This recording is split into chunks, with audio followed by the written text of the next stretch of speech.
Good morning, ladies. It's week 3 in the NFL, and it is the Maslin Football League show. Though I've been thinking a lot this week, and I feel like the show needs a name, and I don't know that we could have a better name than Everybody Hates Dan based on everything that's happening on the message board. With me, as always, my co-host, whose win-loss record currently looks like a Cole Kmet stat line. Dan Metzger, how are you, buddy? Great, yourself? Fantastic. You feeling it this week? I love them. Love you What's guys. it?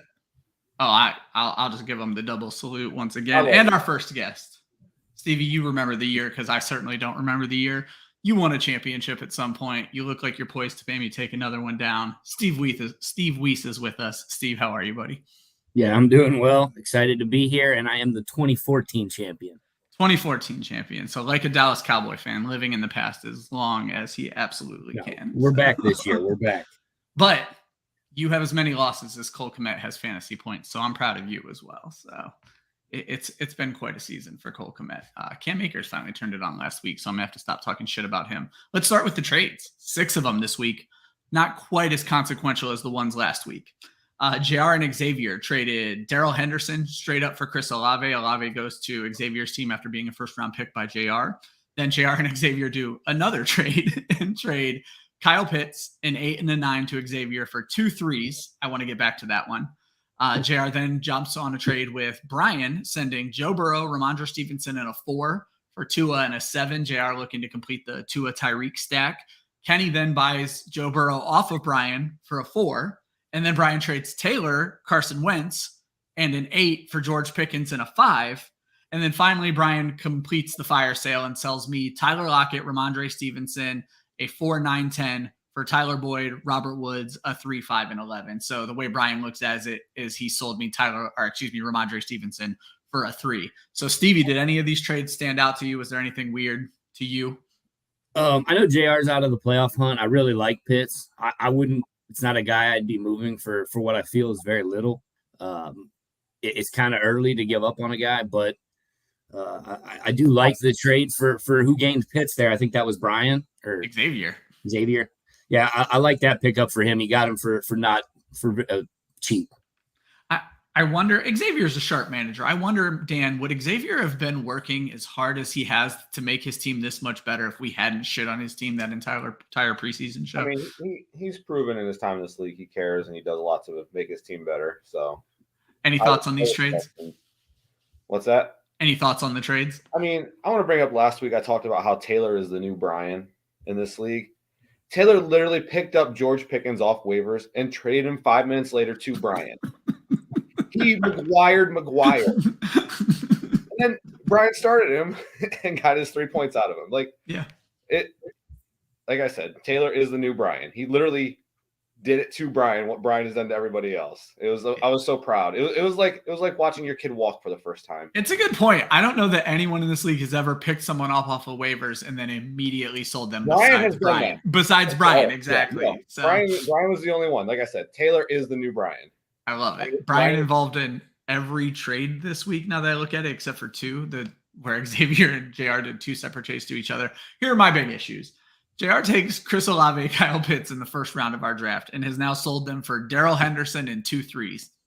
Don't love that, and Pitts had a tough schedule. But I think the stranger thing to me is the Joe Burrow movement. I liked Brian acquiring Joe Burrow as a young player on a team that's rebuilding.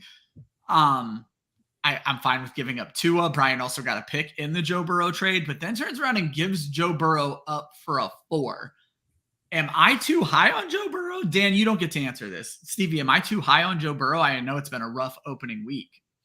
No, there's certainly going to be a point where he's going to start getting, the ball out to his receivers and making things happen. Something's got to turn around for that team too. So I would have held on to him. And Tua had a great week, but it was 1 week. So yeah.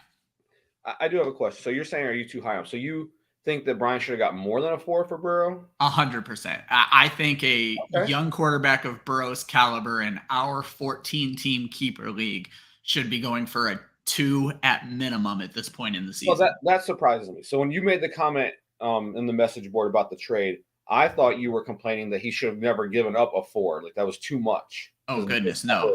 Okay. In season, I don't care what you do in the offseason. Burrow's not worth much in the offseason because you're not trying to win games. Right now, in season, I feel like Burrow's worth a lot more, and I just thought it was weird. So, building off of that, I think Brian only getting a 5 for Carson Wentz, who's a number 3 quarterback through the 2 weeks. I find that more surprisingly. I think he could have held on to Wentz and got more later. I think the other way around. I think he could have held on to Burrow and got more later. I think Wentz is turning into a pumpkin this week against the Eagles. So I disagree with that. I don't think Wentz is going to put up the same number of points as he's had. It will obviously be a tougher defense, but I think he potentially could continue to have a really good year. And I agree with Burrow. I think Burrow's going to have a great rest of the year as well. But I'm also surprised by the Wentz trade is all I'm saying. I think that he could have got more by holding on to him if that continues. Because I mean, for a 5, I mean, why not just hold on to the lottery ticket, hope for more? I mean,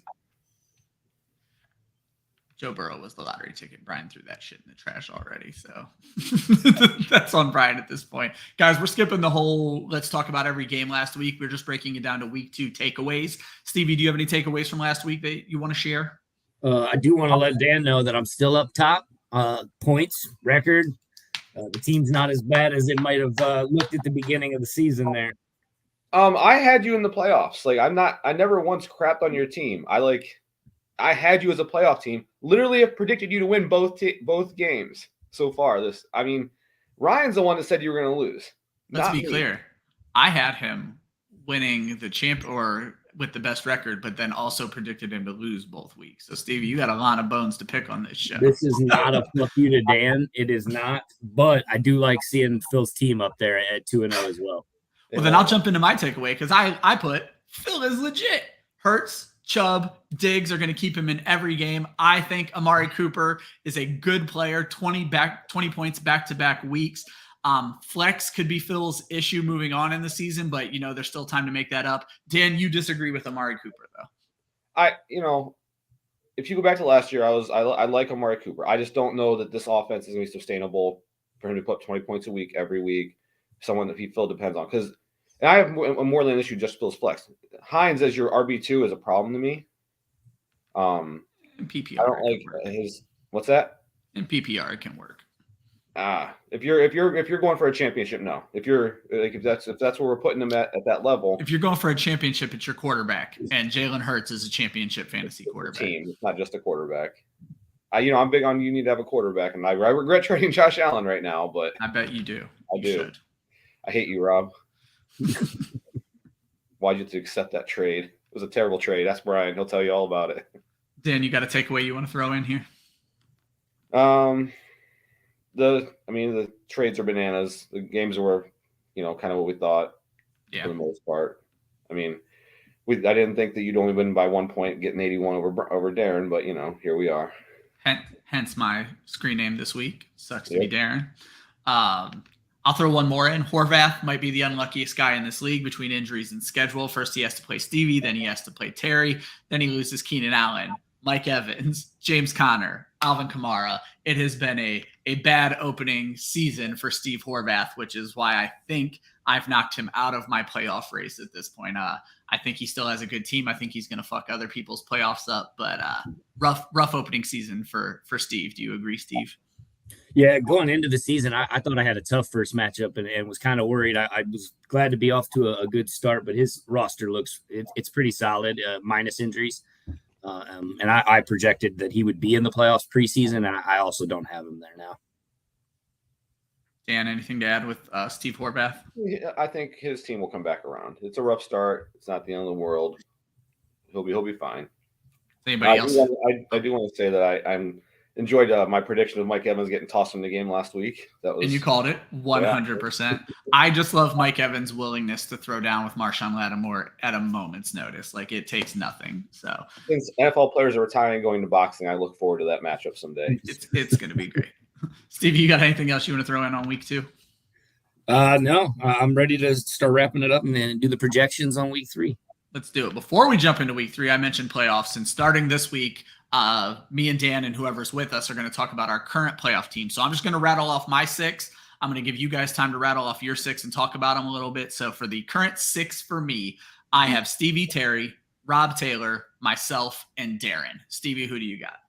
So I got two groups here, and my first group is the team I feel pretty solid about making the first round or getting in. It would be I got the order of Rob, Terry, myself, and then Phil. I do have him getting in and pretty easily. The 2-0 start helps with that for sure. I like his roster, and then right after that, I got my next group, and this is where the bubble. 3 teams fighting for 2 spots at this point.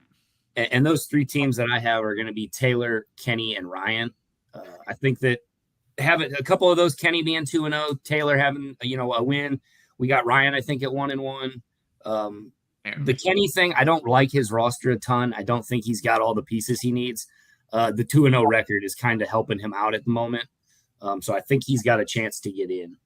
I can dig it. I'm not in on Kenny. When I redid my projections, he still did not stat out well, but I do agree the 2-0 record. Dan, who's your playoff teams? I mean, I gotta address that first. The blatant disrespect toward Taylor's team. Taylor should slap you in the face for that one. To have him on in that group, he's clearly the best team. I can see the message boards going off now. Oh man, I can't wait. I think he just lost to the best team. No, he did not play his own team. It didn't happen. My teams, I have Steve, Rob, Ryan, Taylor, and Terry. No particular order. Those are just my playoff teams. Again, I think Taylor is the top team. Unless some terrible thing happens, he should be in that championship matchup. Ryan, you're probably the closest to the bubble for me, just because, like you said before, your receivers are just not performing well. Correct. Yeah. Let's talk about the teams we have different, and let's compare and contrast. So I have Darren. Stevie, you have Phil in for sure, possibly Kenny fighting, and Metzger, you have Horvath. So, Stevie, why is Phil in over Darren and Horvath for you? And I think it's probably the record, but please. So the record starts off, whereas Horvath, I count him out just starting off 0-2. It's going to be tough to get maybe the 9 wins that it's going to take to get in. I love Phil's QB1. I'm a big Jalen Hurts guy this season. I think he's got what it takes to keep scoring points and keep him going. Chubb's getting the ball. It doesn't matter. Kareem Hunt's there. Stephon Diggs is wide receiver 1. This roster's pretty solid for me. So as far as the starting goes, I like his team. I'm going to do something we've not done on this show before because I did my show sheet, or I did this part of my show sheet way too late. I don't have Darren in the playoffs. So fuck you again, Darren. It's Xavier for me. I don't know where I made the mistake when I was looking, but I just realized I don't have Xavier in, and it's definitely Xavier for me. So big thumbs up or finger up to Darren there. I completely mistaken. It's actually Xavier for me, and I'll talk about that in a second. But Dan, why do you have Horvath in over Phil and now Xavier? I still like his roster, and the 0-2 start, yeah, it stinks. But I mean, I'll be honest. I remember teams start off 1-5 and come back to make the playoffs. It's 0-2 is not an insurmountable thing, unless he does a fire sale and just gives up. I think he'll still be right there in the playoffs and turn this thing around again. It's a rough start. Can't overreact to it. 0-2, it doesn't really mean that much to me. Yep. And then for Xavier, for me, bouncing back to 1-1, I just think he's improved his roster so well. Kyle Pitts at tight end, I think you're going to see it this week. It's going to be a big upgrade at tight end for him. His running backs aren't quite doing what they're supposed to, but obviously his quarterback's playing better than I expected his quarterback to play with Kirk Cousins. Kind of should have enjoyed that when it was a tie to Justin Jefferson. So I think he's improved his roster from top to bottom. I just completely missed him when I was going down my little list here today. So kind of going back to those people's records so far, I also will say that there's a 2-0 team that's not going to make the playoffs. Again, the starts don't really matter. That team will remain nameless, but it's going to happen.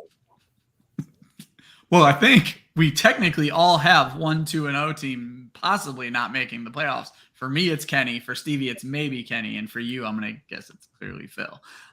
Maybe it's 2 teams. Maybe it's Kenny too. Maybe it's 2 teams. All right, guys. So that was the preview of the season so far. Let's go into week 3. I am going to break these matchups down roughly in the order that they were on my list, so you guys can talk about them. I saved our 3 matchups for the end. I'm going to start with Darren and Phil. 2-0 Phil taking on a team that I thought could have had a chance to make the playoffs literally 5 minutes ago. For me, I see this as a pretty even matchup. I think it's going to come down to Jalen Hurts versus Russ, and Hurts wins that matchup by a lot. I think Phil is 3-0 after this week, Stevie. I'm actually not a big fan of some of the matchups we're seeing on the side of Darren. While I think the big matchup that Terry McLaurin, playing Philly in the division rivalry, I think also hurts Jalen Hurts slightly, but he's still going to outperform Russ, and I think Phil go ahead and take the dub on this one. See, Darius Slay is playing just about the best corner in the NFL right now, and so as long as he's healthy, because there's rumors he may or may not be, if he's healthy, I don't think Terry McLaurin's going to be much of a problem, Dan. Yeah, I think Phil gets the win. Darren's team is struggling. So we'll have a 3-0 team not make the playoffs then. Oh my God. Real quick. I went 4-3 last week. I'm 9-5 on the season. Dan, did you look your stuff up? 9-5 as well. Okay, perfect. Next matchup, we're going to talk Terry versus Greg. I was talking about how Horvath is unlucky. I feel like the schedule hates Greg because he has Mott's round 1 as his rival, has to play Stevie round 2, and then Terry round 3. Stevie, what's your takeaway on this game? Oh, Terry's got some tough matchups. I like his team, but this is going to be a close head-to-head here. I got Terry getting the dub on that one. And if Herbert doesn't play, I know he's questionable. If he's not in, the game's going to Greg. He gets his first dub in the league. So which we got? I mean, yeah, make your prediction, man. Who's getting it? Who's your official winner or loser? I take. There's no pitch. There's a winner and a loser. In the close matchup that I think it's going to be, and Herbert being even slightly hurt, Phil could take this one. I'm going to go Phil. I'm going to change my pick and go Phil. It's Greg. Or Greg. Sorry, Greg gets his first dub. I'm going Greg as well. Herbert's not playing. I think that's a clean sweep. I think it's no points from Herbert, 0.5 points from Myles Garrett on Thursday. I wish Josh Jacobs were 100%. I'd feel a lot better about this pick if he were. He's dealing with some illness and didn't travel with the team yesterday because I loved Josh Jacobs this week. Tennessee is giving up a ton of points to the running back, but I'm also picking Greg to beat Terry mainly because no Justin Herbert, and I don't know who Terry's going to go find on waivers to play for him this week. I guess Joe Flacco against the Bengals. Seems like a Terry move, right? Next up, we got the unlucky Steve Horvath versus the lucky Kenny Edelman. Dan, what's your thoughts on this one? Horvath gets his first win here. I just think that only getting 9.99 points out of Harris is going to end up hurting Kenny a little bit. He doesn't have I don't trust Devontae Smith. You don't know what you're going to get. Hurst is questionable. Robinson could have a good game, but it's just, and Burrow hasn't shown it yet, so I'm going to go with Horvath getting that win. Stevie? I've got Kenny taking another one down, and while I still don't think he's got the best roster, when you're looking at Barkley's getting the ball, I think Philly has to get that ball to Devontae. I'm looking at Steve's teams, I'm still seeing James Conner. I know he's playing, he's healthy. They're still giving some touches to Benjamin. Not healthy. I was gonna say not healthy. Yeah, not playing. He's playing. He's good enough to play. Yeah. Lamar Jackson's gonna carry his team like he normally has been, killing it. But it's not going to be enough to take out Kenny's team this week. I think it is going to be enough because even if it's Chase Daniel, I think Chase Daniel is going to throw the ball to Keenan Allen maybe 20 times as long as Keenan Allen plays. And that's kind of the caveat I have for this game is Keenan Allen, Alvin Kamara, James Conner all need to play. I think they will. I think Horvath wins, but you guys both kind of touched on this. If Joe Burrow breaks out, I could be very, very wrong on this. And against the Jets, you would expect Joe Burrow to break out. Before we get into our matchups, the final one is going to be JR versus Taylor. Taylor finally got some production out of his tight end, but had a pretty average night for Kareem Hunt. They kind of balance out, but the production out of the tight end was pretty huge. And by that, I honestly think Taylor's going to win by a pretty big margin. The Tua Tyreek stack is going to keep JR into a lot of games this year. I just don't know that it's going to be this Buffalo game. I think Buffalo gets after Tua. Tyreek is going to be fine. I don't think Tua is going to be fine. Give me Taylor for the win here, Stevie. Yeah, I've got Taylor winning a pretty easy one. He got some nice points out of his players Thursday and still has his best players to go. So Taylor's got this one. That's good. Yeah, I think Taylor as well. JR is only going to get wins when he plays really terrible teams. And Taylor ain't that. So. Metzger, who did you play last week? Oh, JR. And he got the win. I'm starting with my matchup because I want to save you guys for last. So me versus Xavier. I just have this thing is way too close. I like every matchup with Xavier this week. Are his running backs going to show up? Or my wide receivers going to show up? It was a pretty good showing from Deontay Johnson. I would like for his ass to score a touchdown, but he did not. This might be one of our very first matchups that I think comes down to IDP philosophy. Xavier is going with the safe pick in Jordan Brooks, the tackle machine that I absolutely love out there in Seattle. I'm going with the high upside pick of Brian Burns. If Brian Burns comes out of this game with 2 sacks against Jameis Winston, I think I win this game, and I think he does. So I'm picking myself. Dan? Yeah, I think you're gonna get the win. That Kansas City Indy matchup will be a fun one. It'll be a shootout. I think you'll get a lot of points from both teams out of that, which is going to just favor you completely. I think you win. I think you win by at least 25. Ooh. I don't think it'll be that bad, Stevie. I don't have you winning huge. I do have you winning as well. Oh, okay. It's the Patrick Mahomes playing Indy. Their defense is not stopping anybody. And as a fan, I hate it. But Patrick Mahomes is going to have some points today. As someone who has literal money on the Colts, I'm pretty sure you can't be very happy with this. It's not fun watching. Fantasy's better off this year. I say at least you don't have money on the Bengals, though. So, we're both 0-2, so. Yeah. Oh, sorry, 0-1-1. 1-1. Yeah, give them their fucking respect. Dan, you got Brian this week, so I'm pretty sure that's an easy dub, but it's the battle for last place, so is it an easy dub?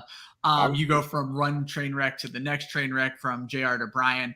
Brian's running backs. I think this is a storyline. I think we're going to pick Brian to lose every week, but Brian's running backs, I gave them as a 4.2 points last week. They got 2.7. Dan, you called the under. I'm going to stick with 4 points even this week, and that's with me knowing Jaylen Warren already got 3.1. So more importantly, if you're not picking Brian, and I can't imagine you are, over or under 4 points for Brian's running backs this week. And I'm obviously picking Dan. I'm going over, and I'm picking Brian to get the win. Dan, you're projected to win right now with no quarterback, and that's a good thing because you have no quarterback. So, my team, they play terrible teams. They don't show up. So Brian will get another win, get his first win here. Congratulations, Brian. Jimmy Garoppolo is going to drop 30 probably. No, I mean, I think Justin Jefferson's going to have a big game. And my team just won't. So we'll see. Stevie? I can see that Dan is his own biggest hater, but his team is not that bad. It's not awful looking.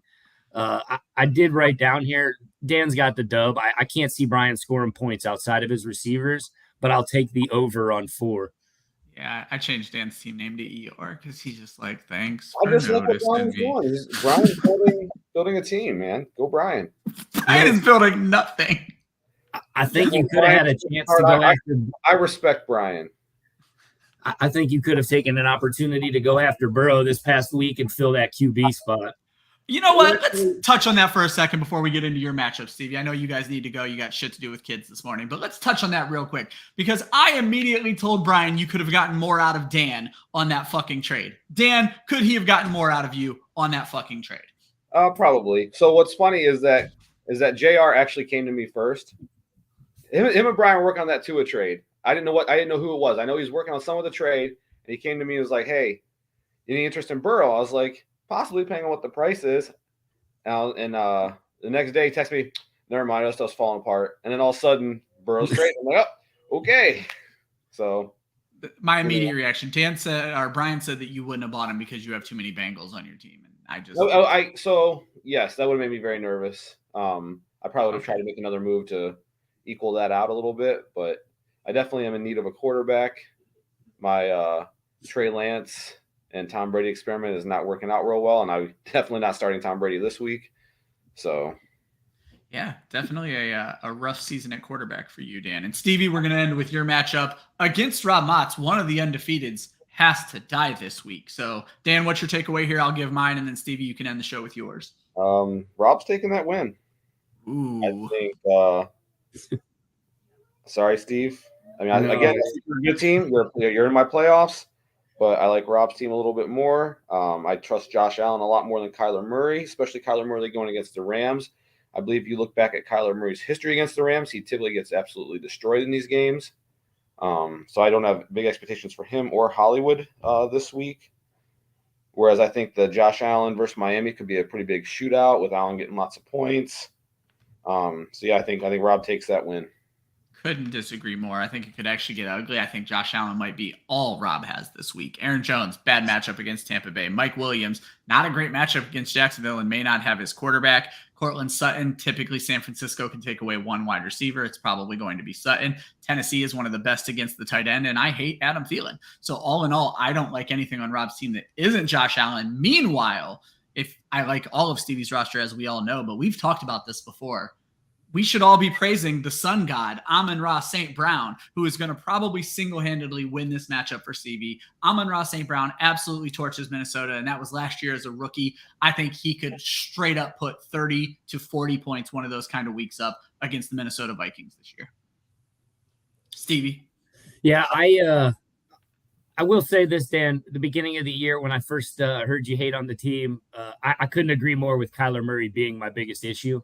And he's been that way. I felt that way since the beginning of the season. I think that while he may suffer this week and Josh Allen is going to have the big week, I have the rest of the pieces. Outside of Miles Sanders, who has been getting the rock a lot, and he's going to hope, for points out of that as well. I do like my team to go ahead and take another close W this week. Just want to look something up real quick before we go off the air here, because I think we may be giving the Rams just a little bit too much credit. We all know they got tortured by Josh Allen in week 1. And then even Marcus Mariota went for 13 fantasy points against them last week. Actually 17 on 6-point touchdown leagues. So 17 fantasy points against them this week. I think Kyler's going to be fine. I think he's using his legs more. We saw it on that 2-point conversion. So I think you're going to be okay, Stevie. So both of those games, I was looking for late points. I know I was out of my quarterback, and I got a Hollywood Brown touchdown week 1, and I got a rushing touchdown week 2. So those points are coming fourth quarter, last 5 minutes. It's tough. Sometimes you're going to get them. Sometimes you won't. Garbage time still wins games. Garbage time still wins games. Stevie, any parting words for the people? No, it was fun to be here. I love the idea of adding the videos here, and it's a good time. Appreciate it. Eeyore, anything from you? I love you, buddy. That's all I want to say. I love you too, Dan. I hate your fantasy team, but I love you too. And I was just glad to hear you say you respect Brian. I think that's a good way to the end of the show. We all respect Brian and his championship and his inevitable last place finish this year. Have a good one, boys. See ya.